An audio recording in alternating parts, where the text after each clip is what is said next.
Dans chaque croyant, Dieu a déposé un trésor des capacités invisibles, surnaturelles, destinées à édifier l'Église et à manifester sa puissance sur la terre. Ces dons ne sont pas réservés à quelques personnes spéciales. Dieu veut les activer en toi, afin que tu deviennes un instrument utile entre ses mains. Dans ce message éclairant du pasteur Marcelo Tunasi, découvre ce que sont réellement les dons spirituels, comment ils fonctionnent, et surtout comment les développer pour impacter ta génération. C'est une manifestation de la grâce de Dieu en action au travers d'un être humain. C'est une manifestation de la grâce de Dieu en action au travers d'un être humain. Sur base de cette définition, nous pouvons dire ce que le don spirituel n'est pas. Et c'est très important vraiment que vous puissiez comprendre ce qu'est un don et ce que le don n'est pas. Parce que certains, il a un talent naturel, il dit que c'est un don spirituel. Tu peux avoir un talent de bien chanter depuis que tu es païen. Ce n'est pas un don spirituel. Un don spirituel est une capacité surnaturelle. Amen. Elle n'est pas liée à ta nature, elle est là par le surnaturel. Donc s'il n'y a pas de surnaturel, cette capacité ne fonctionne pas. Amen. Donc, à partir de cette définition, tu dois savoir que le don spirituel n'est pas un talent naturel, mais une opération du Saint-Esprit dans un domaine précis afin de manifester la présence et la puissance de Dieu dans le monde. Ce n'est pas un talent naturel, mais une opération du Saint-Esprit dans un domaine précis afin de manifester la présence et la puissance de Dieu dans le monde. Le don spirituel ne s'achète pas et ne se vend pas. Il ne se mérite pas, mais se reçoit par grâce pour l'édification de la communauté. Il ne s'active pas, j'entends maintenant ça, il ne s'active pas volontairement, mais il est soumis à la souveraineté de Dieu. Il se désire en s'attendant à la souveraineté du Saint-Esprit. Ce n'est pas un sixième sens, ni un troisième œil mystique. Amen. Alors, j'aimerais expliquer ça simplement. Sur base des confusions qu'il y a ces derniers temps sur les dons spirituels. Vous devez savoir que le don spirituel est une grâce. Amen. Ce n'est pas un mérite. Tu peux jeûner 40 jours, l'autre ne jeûne pas, lui il a le don, toi tu n'as pas. Tu peux avoir 20 ans de vie chrétienne, tu n'as pas ce don, un nouveau converti a. Ça veut dire que ce n'est pas un signe de maturité spirituelle, ni d'expérience avec Dieu. C'est un cadeau. Alléluia, c'est un cadeau. Et le cadeau ne se mérite pas. De deux. Étant donné que le don spirituel est une capacité surnaturelle, il est différent d'un talent. Si j'ai un talent de bien chanter, directement maintenant, je chante. Amen. Si j'ai une force musculaire naturelle, directement là, je transporte cette table. Mais le don ne fonctionne pas comme ça. Le don spirituel n'est pas soumis à la volonté de celui qui l'a. Il est soumis à celui qui l'a donné. Par exemple, si ces lunettes sont un don qui me permet de voir, le don peut être là, mais tant que je ne porte pas, les lunettes voient. Mais les lunettes permettent de bien voir, n'est-ce pas? Mais sans moi, les lunettes ne servent à rien. Ce micro, mettons que c'est un don qui me permet de parler. Mais si je ne parle pas, il ne fait rien. Amen. Alors, quand tu as un don de guérison, ce n'est pas toi qui décides de guérir les gens.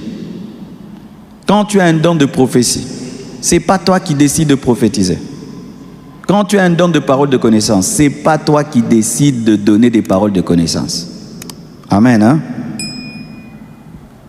J'entends des gens qui disent des choses comme ça. Venez demain, j'ai 100 paroles de connaissance. Ce n'est pas biblique de promettre aux gens, venez demain, j'ai 100 paroles de connaissance que je vais donner. Et vous arrivez, ils donnent 10. Lorsque tu ne comprends pas que le don n'est pas ton talent ou ta chose, tu vas forcer sa manifestation quand Dieu ne veut pas. Quand tu lis ta Bible, de Malachie à Matthieu, il y a un papier blanc, n'est-ce pas? Ça révèle le silence de Dieu. C'était une période où Dieu s'était tu. Et les gens n'avaient pas supporté que Dieu se taise. Qu'est-ce qu'ils ont fait? Ils ont commencé à faire parler Dieu quand il ne parlait pas. C'est comme ça que le pharisianisme est né, les sadducéens et tous les autres lorsque Dieu avait décidé de se taire. Et j'entends des gens qui enseignent des choses de te concentrer pour voir. Non. Vous qui me voyez là, vous vous concentrez. Quand tu as des yeux, tu vois. Mais je peux fixer davantage mon regard. Mais pour voir, j'ai reçu le cadeau d'avoir des yeux. C'est tout. Quelqu'un qui a le don de voir, il voit. Il voit même quand il ne veut pas voir. Il refuse même de voir. Je connais même des gens qui refusent de voir. Seigneur, je ne veux pas voir, c'est trop. Mais ces choses-là, concentre-toi. Non, non, non. Ce n'est pas la parole. Vous allez toucher la magie. Vous allez toucher la divination. Vous allez toucher l'occultisme. Quand j'ai ce micro, eh bien, il fonctionne, n'est-ce pas? Et quand tu as le don fonctionne. Il fonctionne. Des fois même, tu es étonné. Il fonctionne au-delà même de ton attente. Alléluia. On ne force pas le don. On ne force pas voir. On ne force pas de prophétiser. On ne force pas. C'est un cadeau. C'est un charisme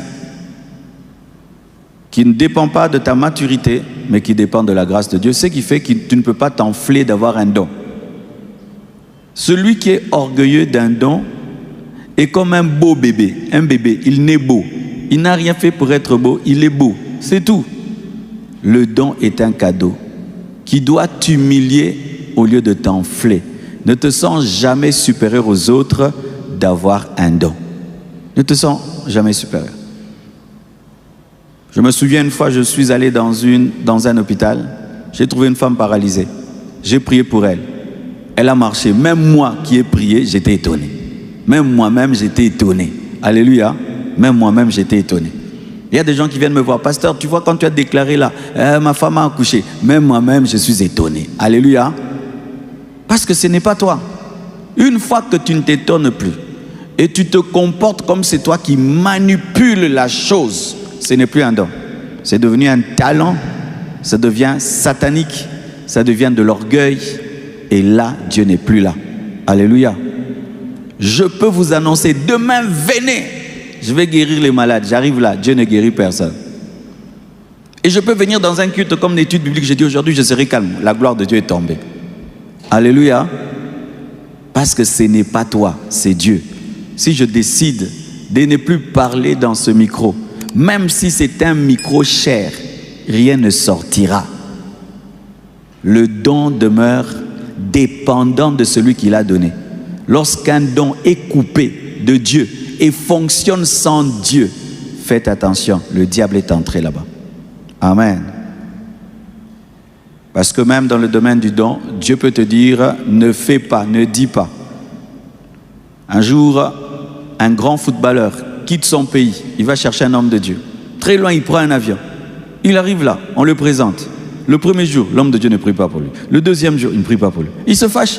Il dit, moi, je suis connu comme ça, j'ai voyagé, je suis venu te voir, tu n'as pas prié pour moi. Il a dit, Dieu ne m'a pas dit de prier pour toi. Parce que même si je prie pour toi, tu ne seras pas guéri. C'est quand le don opère que tu es guéri. Là, je ne sens pas la direction de Dieu de prier pour toi. Il s'était fâché. Mais le jour où l'homme de Dieu a prié, il était guéri. C'est ça, dépendre de celui qui donne le don. Alléluia. Un homme de Dieu était reconnu, prophétisé. Il va dans une ville. Premier jour, plein de gens. Les gens s'attendent aux prophéties. Dieu lui a rien donné. Rien donné. Les gens qui étaient venus, on dit peut-être qu'aujourd'hui il s'est mal réveillé. Demain, ça va chauffer. Demain, il ne donne aucune prophétie. Les gens disent Dieu a abandonné ce prophète. Dieu n'est plus avec lui. Le troisième jour, la salle vide. Quelques personnes seulement sont venues pour Dieu. Et il a parlé sur tout le monde. C'est ça, dépendre de Dieu.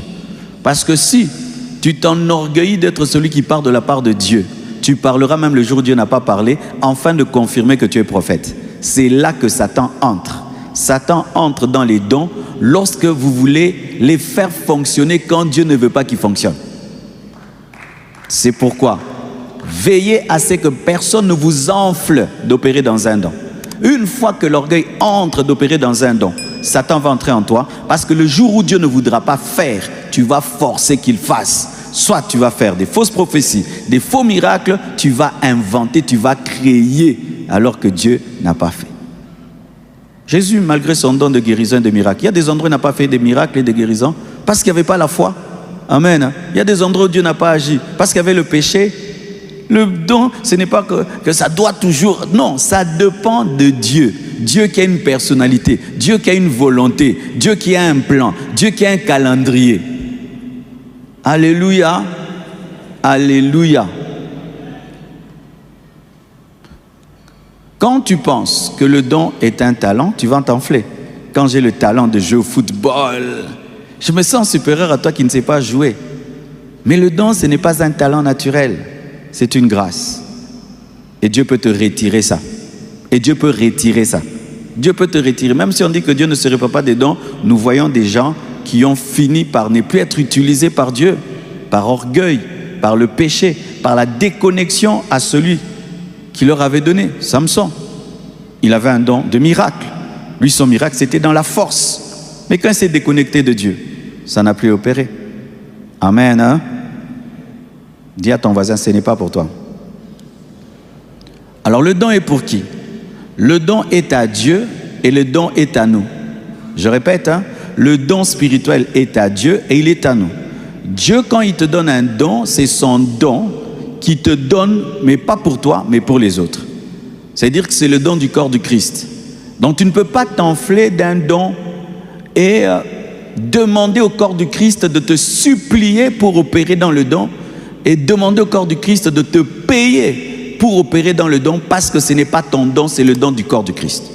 Amen. J'ai des lunettes.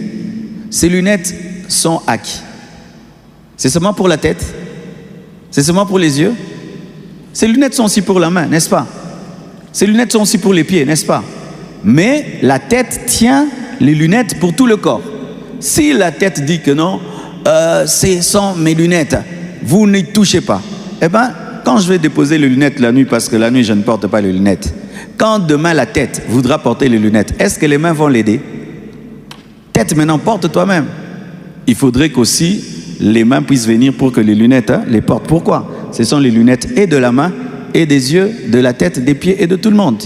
Ton don n'est pas à toi, ton don est à nous. Ton don n'est pas à toi, ton don est à nous.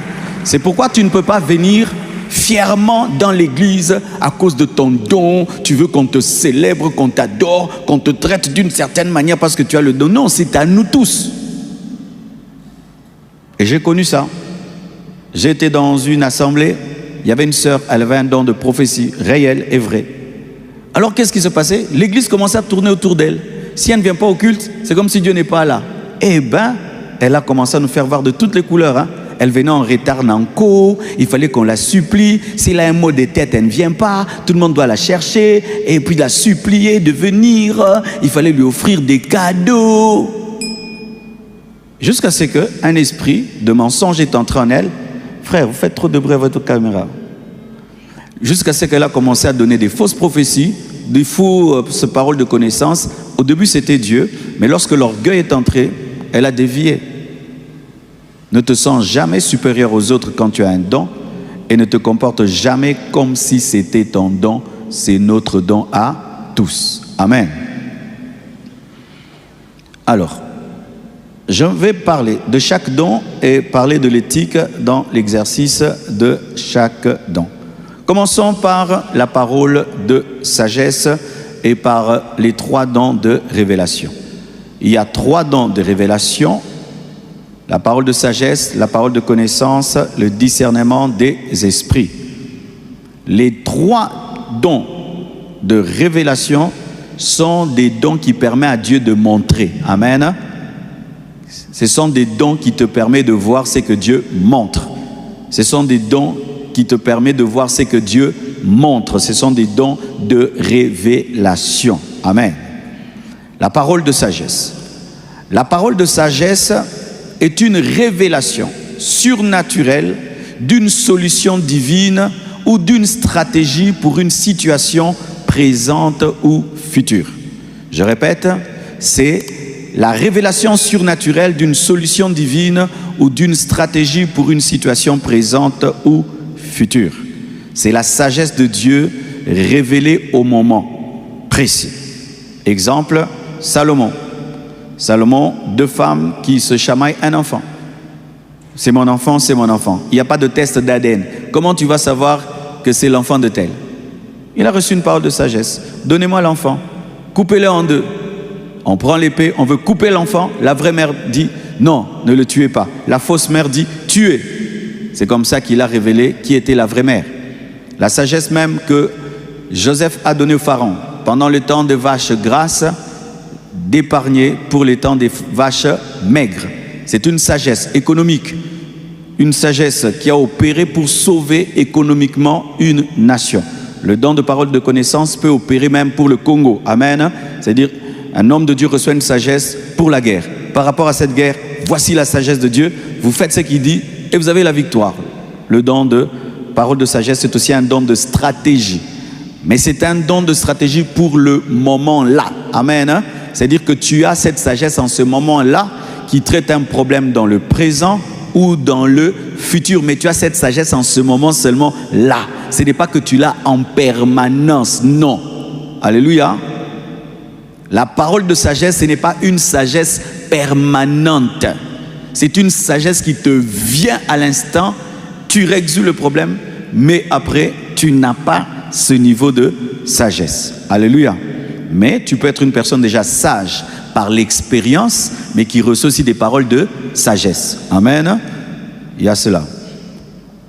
Salomon n'avait pas une sagesse d'expérience. Il a demandé, Dieu lui a donné. Amen. C'est différent de quelqu'un qui a souffert dans la vie, qui a patienté, qui a vécu des coups dans la vie, et puis il a la sagesse. Celle de Salomon, ça a été donné comme ça. Alléluia.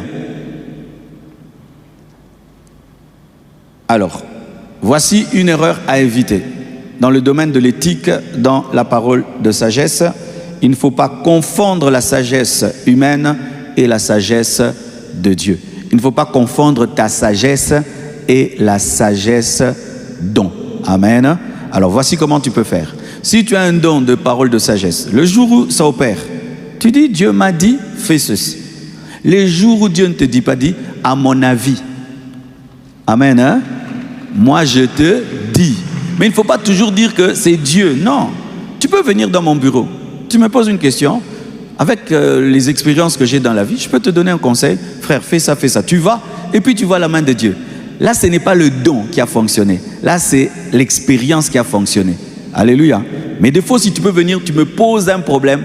Vraiment, mon intelligence n'arrive pas. Ma sagesse, je n'ai rien de rien. Mais boum, je reçois une ouverture spirituelle et je te dis, fais ça. Et ça marche. Amen. Hein?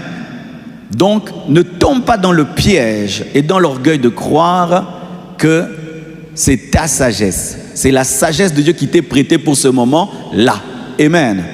Alors, souvent, les gens qui opèrent dans le don de la parole de sagesse tombent dans le piège de dire « Personne ne peut me conseiller. Personne ne peut me conseiller. Moi, j'ai la sagesse de Dieu. Personne ne peut me conseiller. » Même le grand Moïse a été conseillé par Jéthro. Alléluia. La parole de sagesse ne fait pas de toi une personne inconseillable. Et aussi, la parole de sagesse ne fait pas de toi une personne qui a la solution pour ses propres problèmes. Non. La parole de sagesse que tu as opère pour les autres, pas pas pour toi-même. C'est pourquoi des fois on dit, mais comment lui, qui voit pour les autres, lui-même ne voit pas pour lui? Parce que les autres doivent le voir et lui vous voit. Toi tu vois mon dos, moi je vois ton dos. Alléluia. Toi tu vois mon dos, moi je vois ton dos. Amen. Hein? Parce que des fois nous pensons que ça devient une sagesse humaine. Ce n'est pas une sagesse humaine. C'est pourquoi tu peux dire, oh, mais comment toi hier, tu m'as parlé comme ça, aujourd'hui tu ne dis rien. Oh, tu es devenu quoi? Non, hier il était sous le don. Aujourd'hui il est normal. Et moi j'aime les personnes qui disent aujourd'hui vraiment, hein, j'ai rien. Reviens, Dieu me parlera. Amen. Dernièrement par exemple, j'étais dans la voiture, une femme m'appelle. Elle me parle d'un problème financier qu'elle a, les impôts, les avocats. Elle est en Europe, moi je suis au Congo. Elle me parle des réalités de l'Europe que moi je ne connais pas. Elle parle. Et puis je sens que si je réponds mal, on va l'arrêter. Je lui ai dit sincèrement, maman, merci, hein, je vais aller prier. Je te répondrai. Je l'ai répondu 2 jours après. 2 jours après, je l'ai répondu. Et quand je lui ai parlé, c'était ce qu'il fallait qu'elle entende. Mais si j'avais osé en ce moment-là, et j'allais dire des choses et puis elle s'est fait arrêter. Et l'humilité. Si même hier, tu as opéré dans le don de la parole de sagesse, quand tu sens qu'il n'opère pas, dis, laisse-moi prier. Parce que tu peux détruire quelqu'un avec un mauvais conseil. Hein? Tu peux détruire la vie de quelqu'un avec un mauvais conseil. Imagine quelqu'un vient te voir et te dit, je veux quitter le Congo, aller m'installer à Brazzaville. Aller à Brazzaville, c'est bien, rester au Congo, c'est bien. Quelle est la volonté de Dieu? Maintenant, toi, tu peux lui dire, non, va à Brazza, parce que j'étais là-bas, il n'y a pas d'embouteillage. Il va là-bas, il n'y a pas d'embouteillage, mais il a des embouteillages spirituels et des embouteillages financiers. Et s'il restait ici, malgré les embouteillages, il allait réussir dans la vie. Là, si Dieu ne t'a rien dit, ne réponds pas, va prier. Alléluia. Et Dieu peut même dire, Dieu ne t'attend ni à Brazza, ni à Kinshasa, mais Dieu t'attend peut-être à Goma. Amen. Si tu veux être puissamment utilisé dans les dons spirituels, garde l'humilité. Amen. Hein? Garde l'humilité. Le même Pierre qui a dit que Jésus était le Fils de Dieu est revenu pour dire à Dieu cela ne plaît, cela n'arrivera pas. Donc il peut shifter de la chair à l'esprit en quelques secondes. Amen. Acclamons le Seigneur. Donc, tu as retenu que le don de parole de sagesse te donne une sagesse de Dieu pour régler un problème présent et futur. Mais ce n'est pas une sagesse d'expérience, ça ne fait pas de toi un sage, ça ne fait pas de toi un inconseillable. Amen. La parole de connaissance. C'est quoi la parole de connaissance? La parole de connaissance est une manifestation de l'esprit, une révélation d'un fait caché ou d'une information que seul Dieu pouvait savoir concernant une personne, un lieu ou une situation. Je répète, la parole de connaissance, c'est une manifestation de l'esprit, une révélation d'un fait caché ou d'une information que seul Dieu pouvait savoir concernant une personne, un lieu ou une situation. C'est-à-dire que la parole de connaissance te permet de connaître ce que tu ne peux pas connaître concernant le passé, le présent, le futur, une personne, un lieu, une situation. C'est une information que tu reçois de Dieu. Amen. Hein? Et la parole de connaissance ne fait pas de toi un homme intelligent. Amen. Hein? Avoir des paroles de connaissance, ce n'est pas que tu es devenu intelligent, non. C'est-à-dire que Dieu te donne des informations à un moment précis pour une personne, un lieu ou une situation. Des choses que tu ne pouvais pas connaître naturellement. C'est pourquoi quand tu as le don de parole de connaissance et tu connais des choses déjà naturellement, fais attention. Amen. Hein? Quelqu'un vient, il te parle de ses problèmes. Et puis maintenant tu te donnes des paroles de connaissance, c'est ce qu'il t'a déjà dit. Non, non. Là, c'est un conseil, hein, en esprit, ou une parole de sagesse. Mais dire que c'est une parole de connaissance, non, tu savais déjà. Hein? Alléluia. Une fois, j'ai reçu quelqu'un, des gens sont venus le chercher à la maison, il cause avec ces personnes. Moi, j'ai vu que cette famille-là était venue le voir à la maison. Quand il montre à la chair, Il appelle. Papa, viens. Oh, et papa vient. Est-ce que nous deux on se connaît? Ah. Et le papa maintenant est étonné, il reste calme. Voici dans ta famille. Oh, il lui prophétise en public les choses que le papa lui a dit en secret dans la cure d'âme. Comme le papa là ne veut pas abîmer le culte, le mettre mal à l'aise, il accepte seulement. Mais moi qui étais là, je sais qu'il s'était vu. Si c'était moi, j'ai dit oui, on se connaît. Mais oui, non? Oh, donnez-moi la main. J'avais pas prévu ça, je vais dire. Quelqu'un qui te connaît, te fait tenir debout dans une église. Et puis il te parle, et puis il te dit, est-ce qu'on se connaît? Dit oui, on se connaît. On se connaît, tu me connais, on s'est vu avant le culte. Mais oui, non? Parce que si tu dis que vous ne vous connaissez pas, tu as menti. Tu as menti, il ne faut pas mentir à l'église. Dis oui, on se connaît, on se connaît. Est-ce que je connais tes problèmes? Oui, tu connais mes problèmes. On avait causé de ça au bureau hier. C'est ça, non, la vérité? Même parler comme ça, c'est un problème. Mais comment vous pouvez mentir devant toute l'assemblée? Est-ce que je te connais? Si il ne te connaît pas, ok, on ne se connaît pas. Mais si on se connaît, oui, on se connaît. Ok, j'avance. Je sens que vous commencez à trembler ici. Alléluia. Par exemple, d'une parole de connaissance, Jésus qui dit à la femme samaritaine, tu as eu 5 maris. Amen. Et celui avec qui tu es n'est pas ton mari. C'est une parole de connaissance. Amen. Il révèle à la femme, tu as eu 5 maris. Et celui que tu as n'est pas ton mari. Elle a dit, ah, tu es prophète. C'est une parole de connaissance. Pour ceux qui ne savent pas, toutes les connaissances que Jésus avait dans son ministère terrestre, c'était par le Saint-Esprit. Il n'a pas utilisé son omniscience personnelle. Il utilisait l'omniscience du Saint-Esprit parce qu'il devait être un modèle d'un homme abandonné au Saint-Esprit pour toi. Ah, acclame Jésus. Est-ce que je peux expliquer un peu ça? Il y a beaucoup de gens qui ne savent pas ça.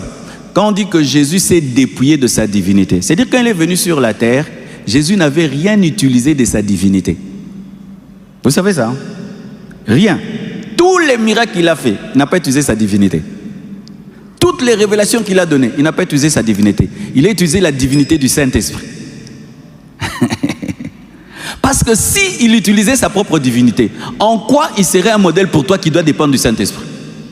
Il fallait qu'il puisse lui-même se dépouiller de ses capacités pour demander au Saint-Esprit, comme toi tu demandes au Saint-Esprit de t'aider, afin que toi aussi, par le Saint-Esprit, tu puisses faire ce qu'il a fait et plus que ce qu'il a fait. C'est ainsi qu'il est un modèle. Oh, Jésus avait réellement faim, vrai ou faux? Il avait vraiment sommeil, non? Il était totalement Dieu et totalement homme. Mais dans son ministère sur la terre, il n'a pas utilisé sa divinité. C'est pourquoi même les anges étaient étonnés de voir Jésus se laisser crucifier. Car Dieu ne meurt pas, mais il a goûté à la mort. Afin d'être un modèle de résurrection. Jésus priait. Est-ce qu'un Dieu prie? Un omnipotent ne prie pas. Quand tu vois un omnipotent prier, donc il a cessé d'opérer comme un omnipotent et dépendre d'un autre omnipotent pour opérer dans l'omnipotence. Afin que toi aussi tu puisses croire que quand tu vas prier, Dieu va te donner un ministère puissant et efficace. C'est pourquoi Jésus, conduit par le Saint-Esprit, est allé dans le baptême de Jean-Baptiste, conduit par le Saint-Esprit. Il est revêtu de puissance, il a commencé le ministère. Tant qu'il n'était pas revêtu de la puissance du Saint-Esprit, il ne pouvait pas commencer. Pourquoi? Il était dépendant du Saint-Esprit. Il ressuscite d'entre les morts, vous savez ça? Il est né par le Saint-Esprit, il a fait le ministère par le Saint-Esprit, tout ce qu'il a fait par le Saint-Esprit. Jésus est le modèle de l'homme à 100% dépendant du Saint-Esprit. Et si tu es à 100% dépendant du Saint-Esprit, tu auras Jésus avec. Donne-moi la main, hein? Alléluia. Sinon, Jésus ne peut pas être mon modèle. Si Jésus venant sur la terre a utilisé sa divinité, il ne peut pas être modèle. Chaque fois qu'il me dira, fais, je dis, moi je ne peux pas faire. Toi tu es Dieu, c'est pourquoi tu as fait. Mais s'il me dit, non, je suis venu comme un homme et j'irai comme un homme qui dépend de Dieu, toi aussi tu peux le faire. Si tel il est, tel ne sont. Donc, c'était une parole de connaissance qu'il a reçue. C'est le Saint-Esprit qui a révélé à Jésus que cette femme a eu 5 maris et le mari qu'elle a n'est pas son mari par le Saint-Esprit. Il était dépendant du Saint-Esprit. Comment le Fils de Dieu peut être dépendant du Saint-Esprit, mais nous opérons comme si le don est en nous, on en fait ce qu'on veut. Une fois,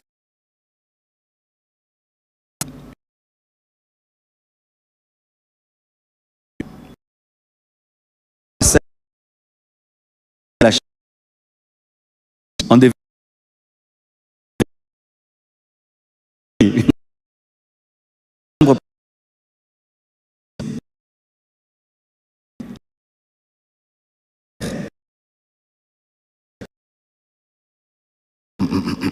il t'a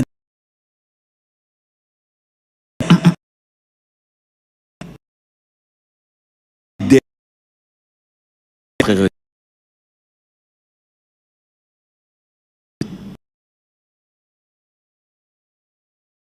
ou presque.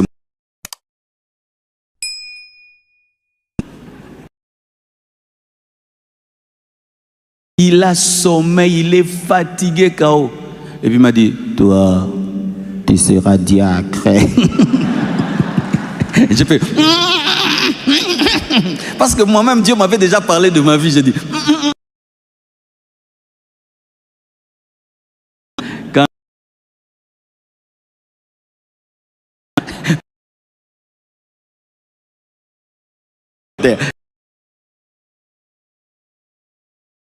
se moquer.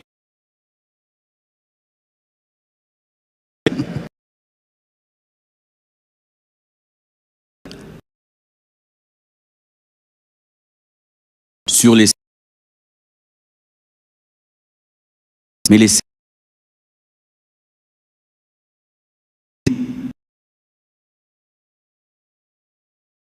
qui pouvaient connaître la vie de tout le monde, comme moi aussi je suis entré. Et j'ai attendu pendant 5 heures du temps. Il devait aussi honorer ma patience et me dire quelque chose. Et il m'a regardé simplement. Bouh.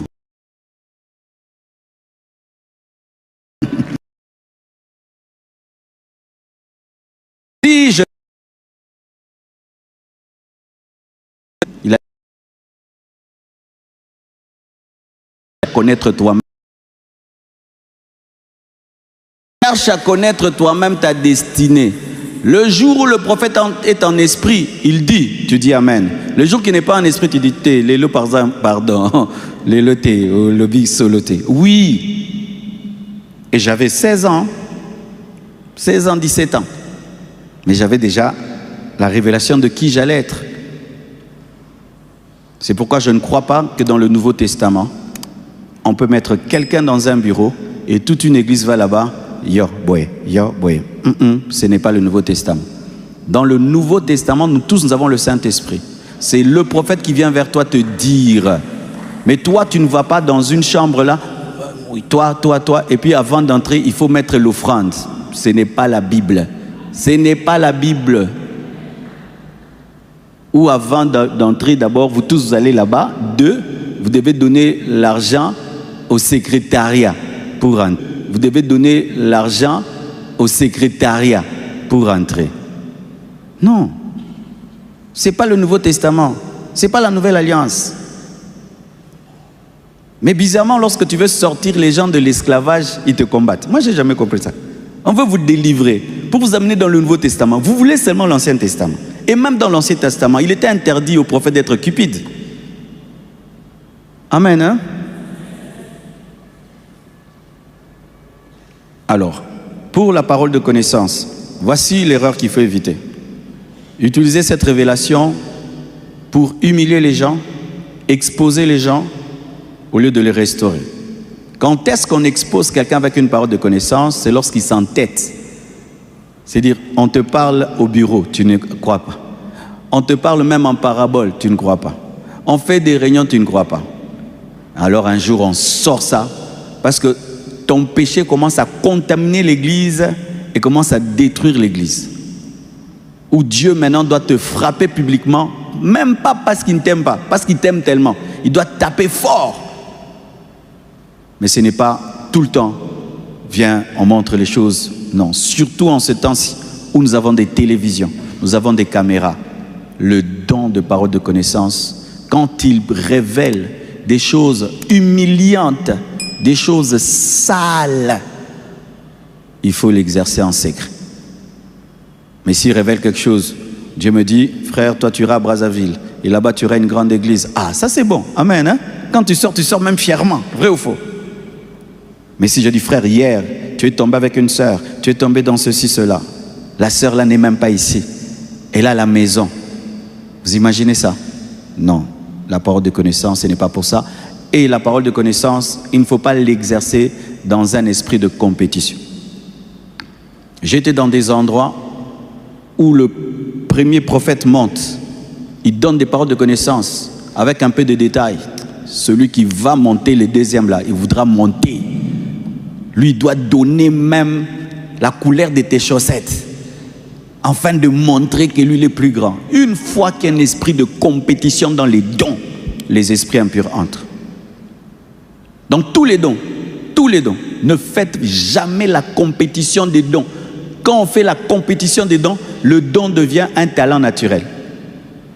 C'est comme si je prends un ballon, moi je le joue dada, 100 dada, toi tu veux faire 200. Mais dans les dons spirituels, ça ne se passe pas comme ça. Lui, il a révélé le passé d'il y a 3 ans. Moi, je vais révéler le passé d'il y a 20 ans.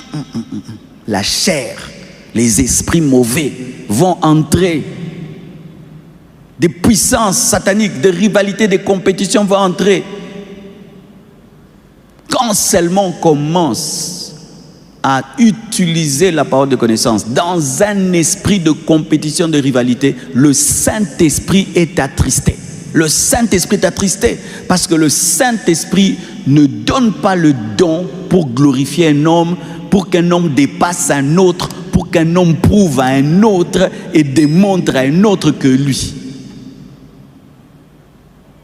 Une fois, je vais quelque part.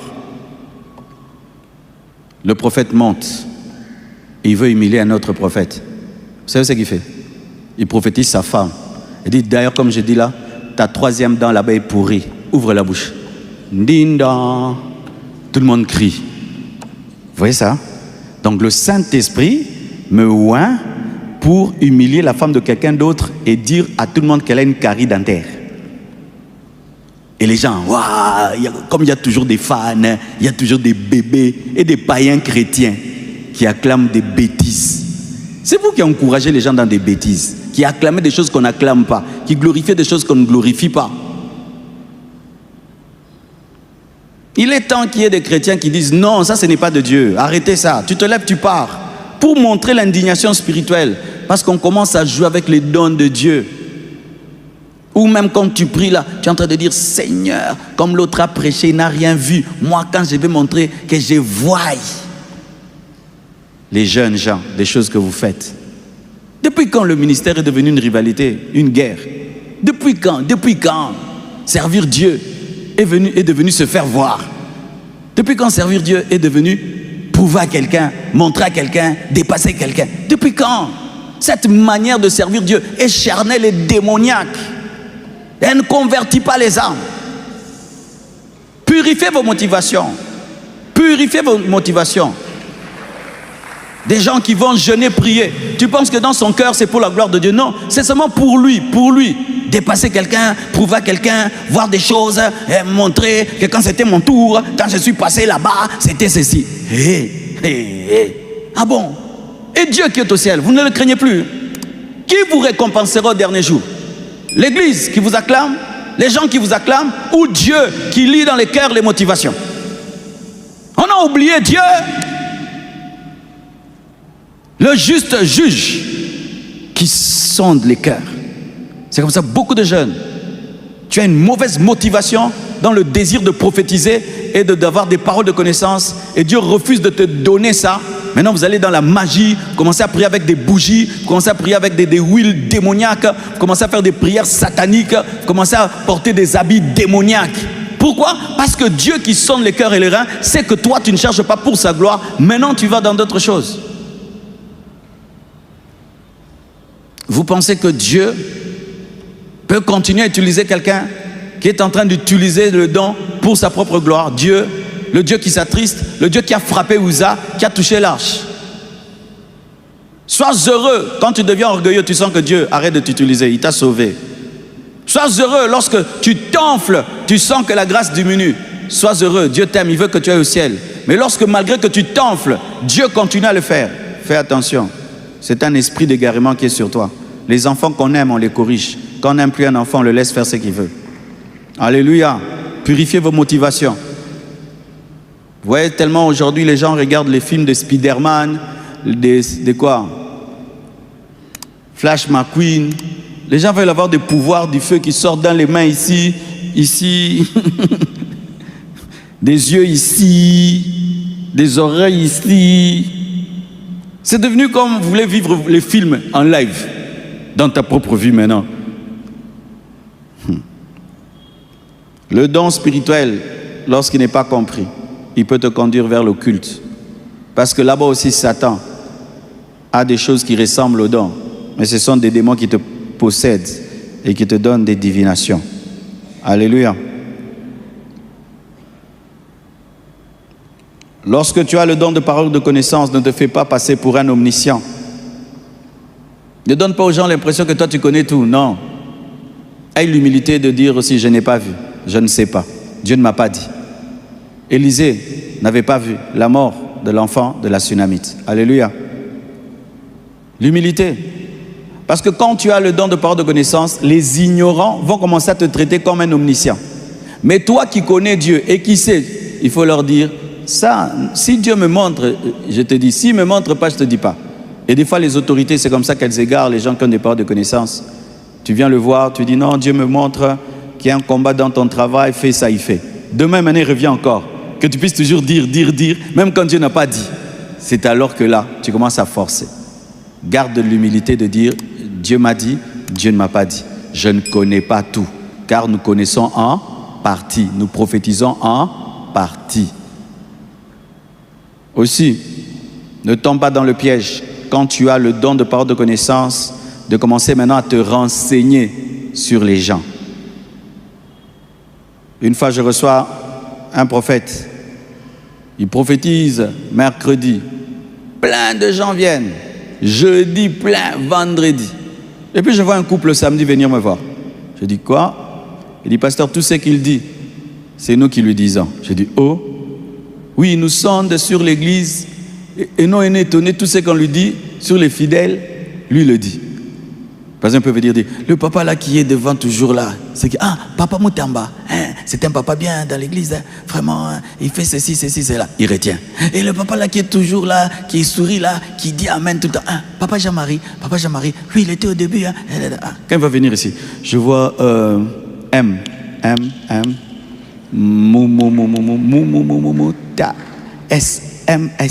Moutamba Stan.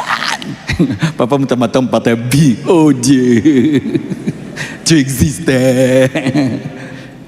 Et il a fait ça terrible. Et puis ce couple-là me dit, tu vas voir pasteur, samedi on va le fuir, on va rien dire. On va voir s'il va prophétiser. Samedi le couple fuit. Dimanche les gens ont entendu que là-bas Dieu dit les noms des gens. Plein. Tout le monde attendait. Oh, il vient en retard, fâché. Il attendait le couple a fui. Il vient fâché. Il monte. Je sens qu'il n'est pas à l'aise. Je dis, oh Dieu, j'espère que c'est faux vraiment. Il a donné qu'une seule parole de connaissance. Et puis il est descendu fâché. Le couple avait fui. Des gens qui, tu sais que tu vas l'inviter dimanche prochain. Pendant toute la semaine, il envoie ces gens à l'église. Qui se renseignent, d'autres qui vont sur Facebook, sur Instagram. Oui. Maman Lisa est toujours présente à l'église, mettons. Je sais que cette maman-là ne rate jamais. Je vais lire ton Facebook. Et puis je te donne ça.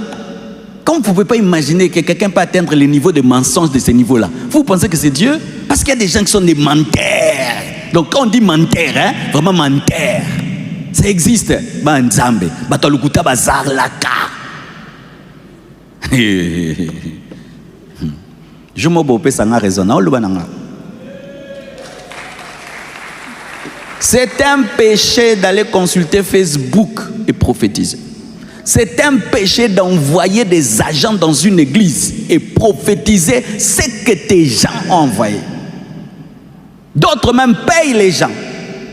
Ils te payent. Ils te disent, je vais te tenir debout devant les gens. Tout ce que je vais dire sur toi, dis seulement c'est vrai. Et ils te payent seulement $100. Et puis t'appelles. Tout ce qui dit oui, oui, oui, oui, oui. C'est quand tu vois que quelqu'un qui n'a pas de personnalité, on lui dit des choses sales comme ça devant le monde entier. Ah aussi, regardez. Ça, ce sont quel genre de personnes qui n'ont pas de personnalité? Où on te dit des choses aussi sales de ta vie par un enfant. Des fois, tu vois un enfant de 15 ans. Vous savez, quand vous êtes dans des églises sérieuses, vous ne pouvez pas imaginer les choses qui arrivent. Hein? Moi, j'étais dans une église sérieuse. Un jour, je suis allé dans une veillée des gens. Hein? Frère, quelqu'un se lève, dit, Dieu me dit, donnez à Dieu, donnez à Dieu, donnez à Dieu. Ok. Je prends mon gilet, je jette là. Il ramasse ça, il porte. Je dis, moi, j'ai donné l'offrande. Il ramasse, il porte. C'était un beau gilet rare. C'était ma pièce. Moi, j'ai donné Isaac. Il ramasse et puis il porte. Vous savez ce qu'il a dit? Les blancs ne donnent pas. Pour qu'un blanc donne, il faut avoir l'onction. Hein? J'ai dit,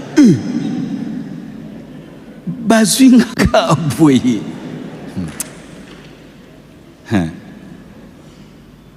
Une fois, je fais quelque part, mes frères.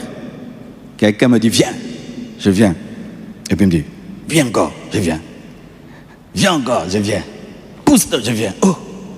Et puis il me dit, mets tes pieds ici, sur mes pieds. Je mets comme ça. Lève tes mains, Dieu va te bénir. Je lève les mains. Il avait un gros ventre. Il me dit, t'es qui? Frère, bouh! Je tombe, on m'a dit au coin moyen. Tu tombes et tu es comme ça. Tu es en train de réfléchir, qu'est-ce qui vient de m'arriver? Comme j'étais fâché, il me suit par terre. Dieu va t'élever, tu iras en Afrique du Sud et tu iras pour me flatter. Mais tout le monde qui était là dit, quelle onction. Moi je sais que Babé Tinga Liboum.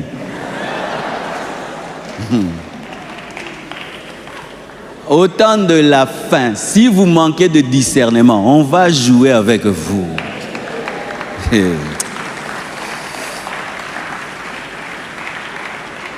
On va jouer avec vous. N'ajoutez pas foi à tout esprit. N'ajoutez pas foi à tout esprit. Ce n'est pas parce que tu es chrétien que le cerveau a connu l'enlèvement. Que ton cerveau revienne en toi. Que ton cerveau revienne en toi. Que ton cerveau revienne en toi. Que ton cerveau revienne en toi. Et tu verras la manipulation. Tu dis, ça c'est la manipulation.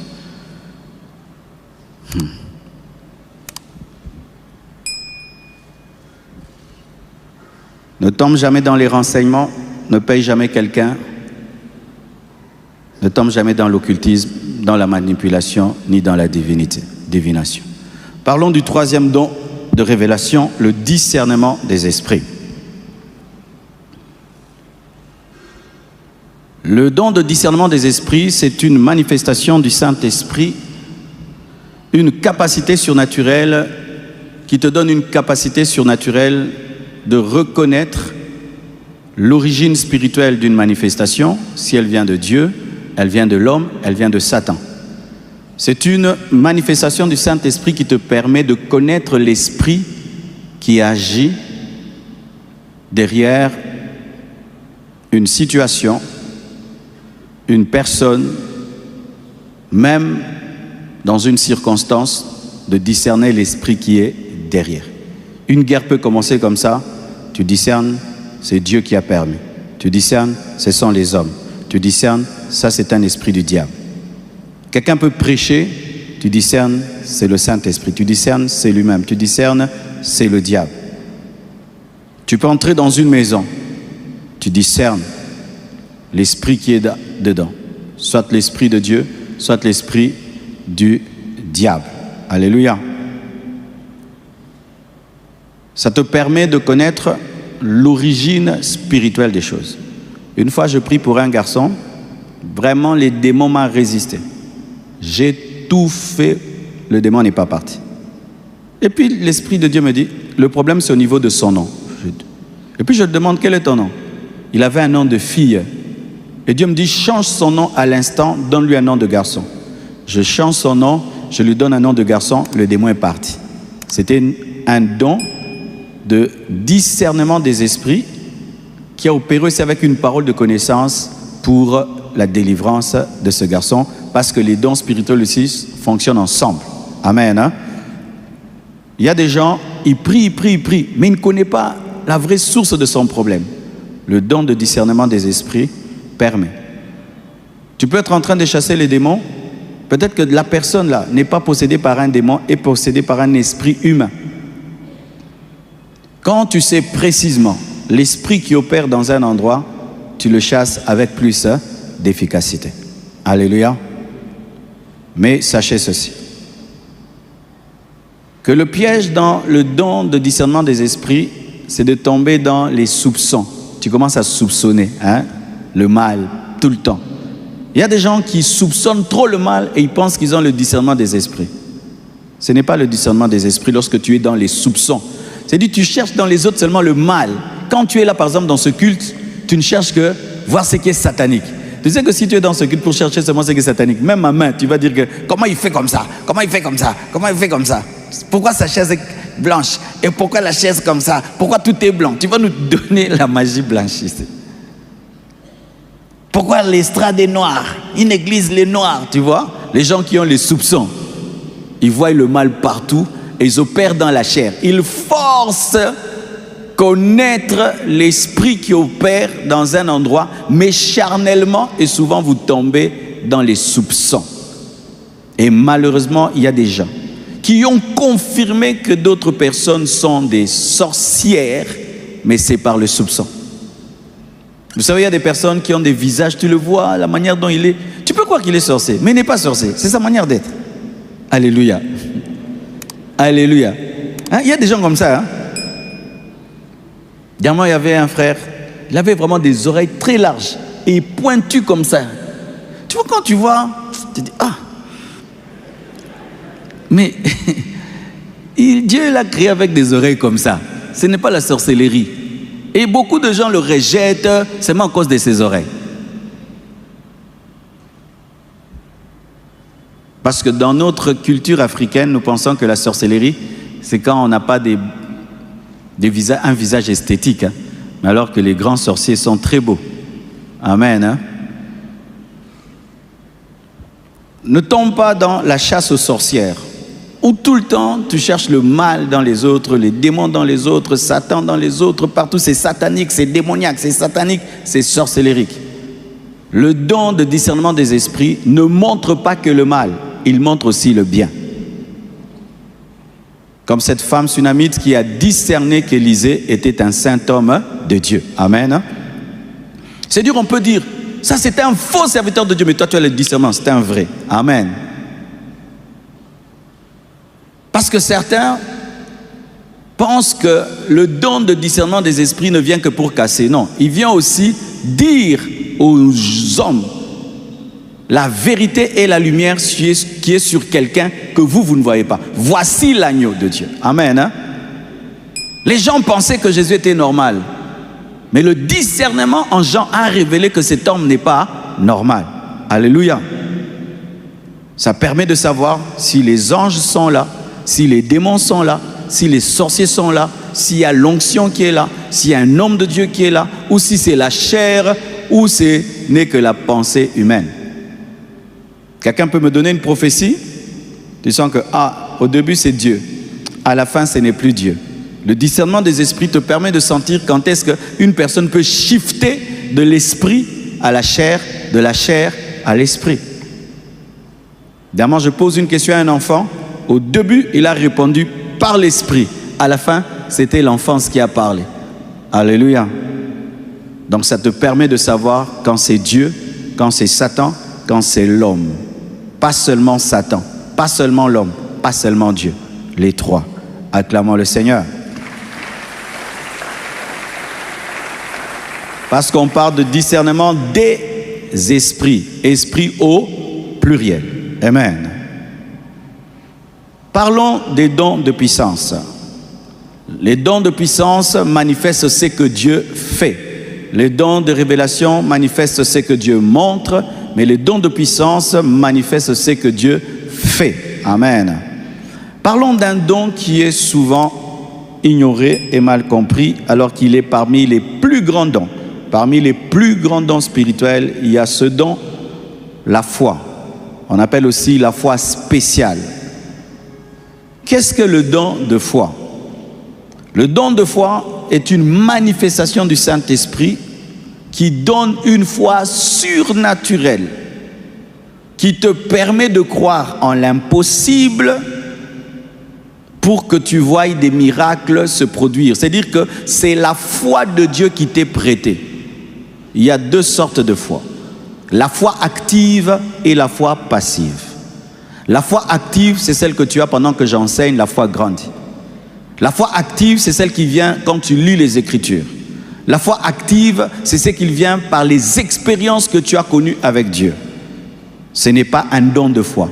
Cette foi-là est une maturité spirituelle. Cette foi-là est un bouclier spirituel qui grandit avec les années dans le Seigneur, qui grandit plus tu t'approfondis dans le Seigneur.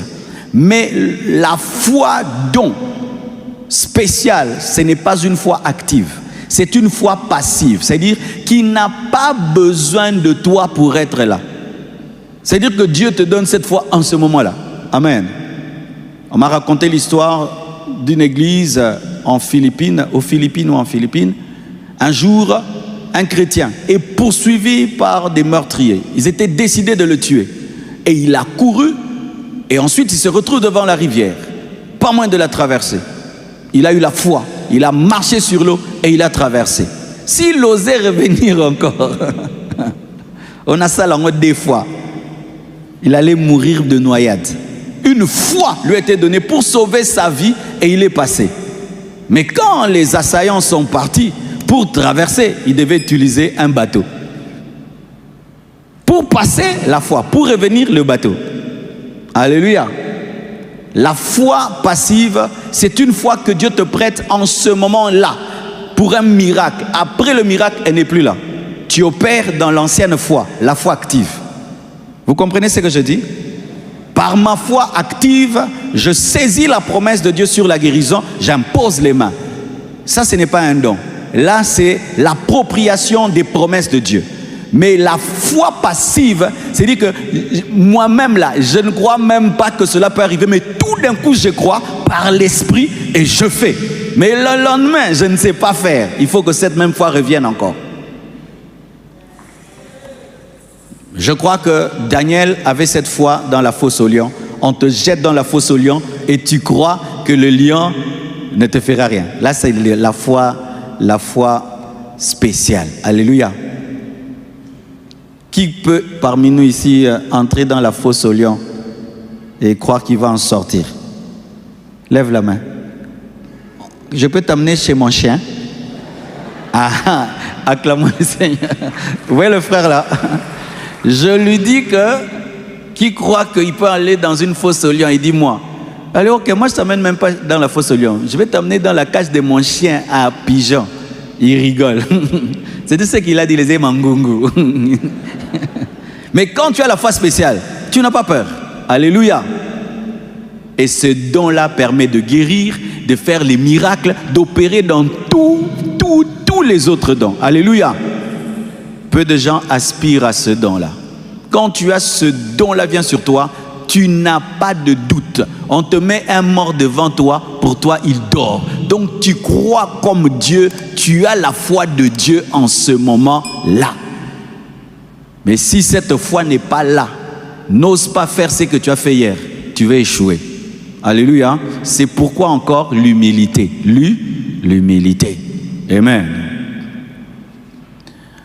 Alors, lorsque tu as la foi spéciale, il ne faut jamais croire que c'est une foi qui vient de ta volonté humaine, qui vient de ton courage, mais c'est une foi qui vient de Dieu pour un but précis.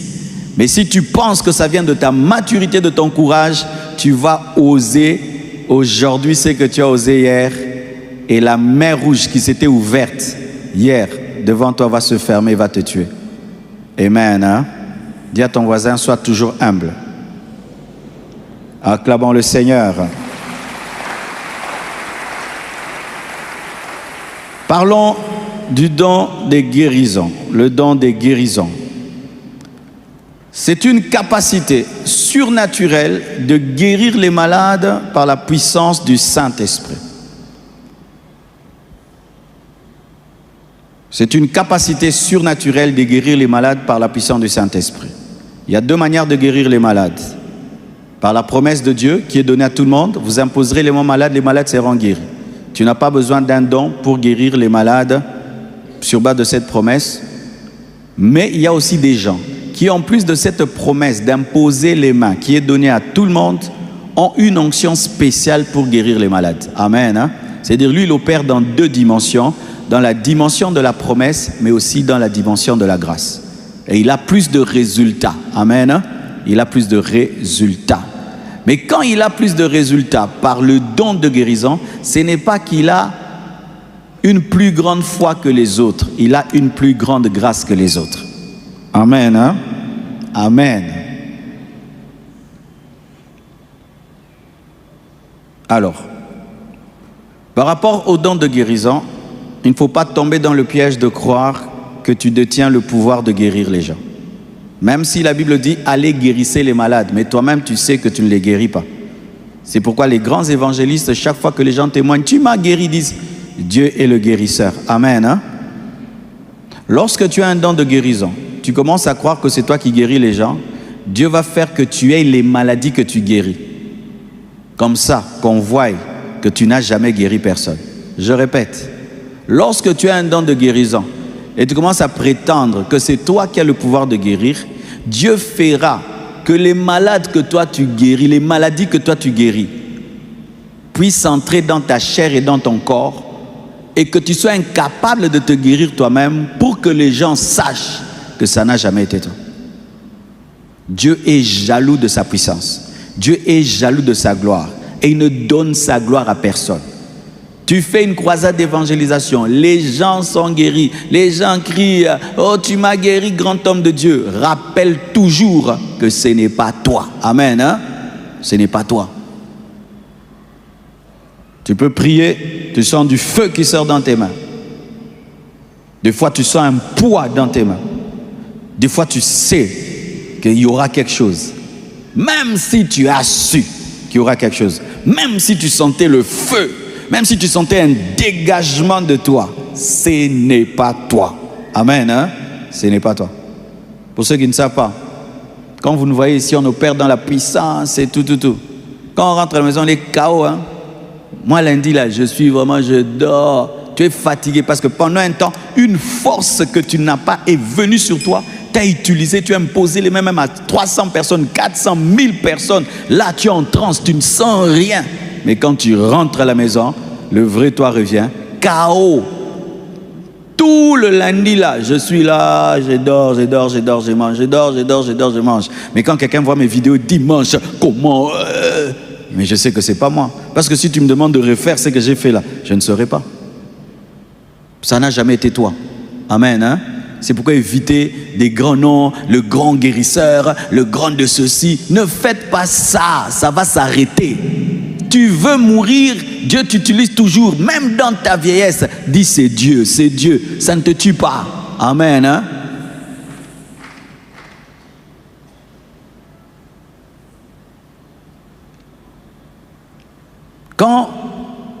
D'ailleurs je vais arrêter là, le don de miracle on va en parler mercredi prochain. Vous permettez ça, non? Qu'on respecte le temps.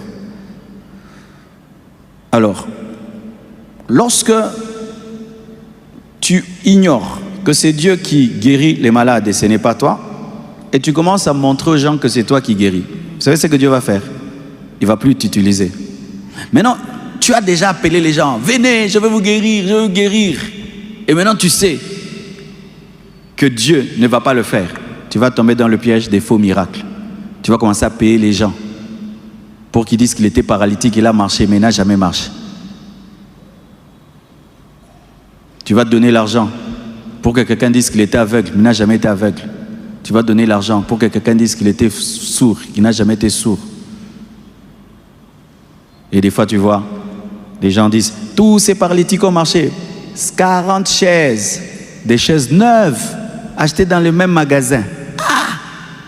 Ces paralytiques-là, c'était entendu tout d'avoir la même chaise roulante, très très neuve comme ça. Hein? Il faut être intelligent, non? Et aussi, quelqu'un qui est guéri de quelque chose de grand, vous sentez qu'il n'a pas d'émotion. Quelqu'un dit, toi, ça fait combien d'années que tu ne marchais pas? 30 ans, je ne marchais pas. Écoutez, frère, Hossein, Natamboli, tu as marché? Oui, j'ai marché. Tu as fait combien d'années de paralysé? 30 ans. 30 ans, tu as marché aujourd'hui? Oui. Et tu ne pleures pas? Non. Et ça ne te fait rien? Que ça me fasse quoi? Mais tu as marché. Un aveugle qui n'a jamais vu, il voit. Elle dit, qu'est-ce que tu as fait? J'ai vu. Tu as vu quoi? J'ai vu ton nez. Hey, tu n'as jamais vu, tu vois. Et l'émotion là, il n'y a pas. Vous croyez des choses, hein? Ce n'est pas parce que vous êtes des chrétiens qu'il y a eu l'enlèvement du cerveau, frère. Sois intelligent, sois intelligent, sois intelligent. Ce n'est pas parce que la Bible est ouverte que Dieu parle. Ce n'est pas parce qu'on dit l'église que Dieu est là. Faites attention. Voici l'humilité quand Dieu t'utilise. Tu pries, 10 personnes viennent, 4 guérissent, gloire à Dieu. Les autres qui ne sont pas guéris ne sont pas guéris. Si tu es fâché contre moi, guéris-toi toi-même. Ouais, moi je vois devant, il m'amène un malade, je prie, quelqu'un guérit, l'autre ne guérit pas, il est fâché. Maintenant vous voulez que je fasse quoi? Que je tape Dieu? Dans l'exercice des dons spirituels, tu dois savoir qu'un jour Dieu le fera, un jour il ne le fera pas. Le jour qu'il ne le fait pas, tu prêches seulement la parole, et les gens sont bénis par la parole, les gens prient eux-mêmes, Dieu les guérit. Mais si tu veux faire un spectacle, tu vas créer les choses. L'œuvre de Dieu n'est pas un spectacle. Parce que si les gens payent pour un spectacle, pour voir un lion qui danse, s'il n'y a pas un lion qui danse, tu dois rendre l'argent. Et si tu veux faire de l'œuvre de Dieu un spectacle, tu vas créer même quand Dieu n'a pas fait. Respecter le silence de Dieu et respecter aussi l'inaction de Dieu le jour qu'il ne veut pas faire. Le jour qu'il fait, il fait. Le jour qu'il ne fait pas, il n'a pas fait. Amen. C'est pourquoi j'aime garder les gens à l'église par la parole. Parce que la parole est permanente. La parole est permanente. La parole est permanente. Et quelqu'un qui est bien enseigné, lui-même vivra les miracles, lui-même recevra des révélations, lui-même priera et Dieu fera des prodiges. Et j'ai remarqué que là où on enseigne la parole, il y a beaucoup de miracles par les fidèles qui les vivent eux-mêmes. Et tu n'as pas besoin de fabriquer parce qu'ils ont eux-mêmes la provision pour aller chercher Dieu et expérimenter Dieu. Et toi, tu peux venir les canaliser, tu peux les booster, mais eux et Dieu peuvent faire des grandes choses. Alléluia! Alléluia! Car les dons spirituels ne lient pas le peuple de Dieu à l'homme de Dieu ou au chrétien qui a le don, mais le don spirituel lie le peuple à Jésus-Christ de Nazareth, lie le peuple au Saint-Esprit, lie le peuple à celui qui demeure, car ceux qui ont les dons passeront, mourront, vieilliront, mais Dieu demeure le même d'éternité en éternité. Il est la source intarissable. Alléluia. Alléluia. Alléluia. Tika nzamba pambola bino. Na komo na Yesu. Prions le Seigneur au nom de Jésus. Père éternel, bénis cet enseignement. Je prie, Père éternel, que tu gardes ton peuple des dérives. Je prie, Père éternel, que tu protèges ton peuple des dérives.